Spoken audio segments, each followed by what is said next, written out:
Hello. അപ്പം ഇന്ന് സോയിക്ക് second vaccine എടുക്കാൻ പോകുന്ന ദിവസമാണ്. ആൾക്ക് ഡ്രസ്സൊക്കെ മാറ്റി കൊടുത്ത് ബെഡിലൊക്കെ കിടത്തിയപ്പോഴത്തേന് കരച്ചിലൊക്കെ തുടങ്ങി കേട്ടോ. ഉറക്കത്തിൽ നിന്ന് എടുത്തിട്ടാണ് തോന്നുന്നുണ്ട്. ഓളെ മൂഡ് തീരെ ശരിയില്ലായിരുന്നു. അങ്ങനെ നടക്കാനുള്ള ദൂരമേ ഉള്ളൂ. ഞാനും മോൾസിയും കൂടിയാണ് പോന്നിട്ടുള്ളത്. ഇവിടെ കൊണ്ടൊരു മൂലക്കലാണ് കേട്ടോ. 11 to 12 വരെയാണ് ടൈം. 11 മുതലാണ് സ്റ്റാർട്ട് ചെയ്യില്ലെന്ന് പറഞ്ഞാലും ഡോക്ടർ എത്താനും മരുന്നെത്താനും ലേറ്റ് ആവലുണ്ട്. കഴിഞ്ഞ പ്രാവശ്യം തന്നെ അങ്ങനെയായിരുന്നു. അപ്പോൾ അതുകൊണ്ട് തന്നെ ഇന്ന് പിന്നെ ഞങ്ങൾ കണ്ടറിഞ്ഞിട്ട് 11:30 കഴിക്കണ്ടോ വീട്ടിൽ നിന്ന് ഇറങ്ങിയപ്പോൾ.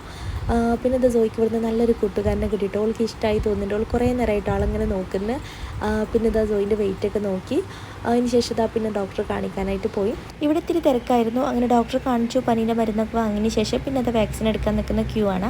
അപ്പോൾ ആദ്യം ഇതാ പോളിയൊക്കെ കൊടുത്തു സോയിക്ക്. അപ്പോൾ തന്നെ ഓളെ കരച്ചിൽ സ്റ്റാർട്ട് ചെയ്തിരുന്നു കേട്ടോ. ആൾക്ക് പറ്റിയിട്ടില്ല തോന്നുന്നുണ്ട്. പിന്നെ ഇതാ വാക്സിൻ എടുത്തു.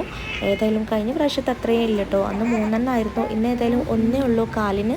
അതിന് നല്ല വേദന ഉണ്ടായിരുന്നു കേട്ടോ. ആളിങ്ങനെ കരയായിരുന്നു. പിന്നെ കാലൊക്കെ ഇളക്കി കൊടുത്തു. പിന്നെ വീട്ടിലെത്തിയപ്പോൾ തന്നെ പാവം ചെറുതായിട്ടൊന്ന് ഉറങ്ങിയിരിക്കണേ.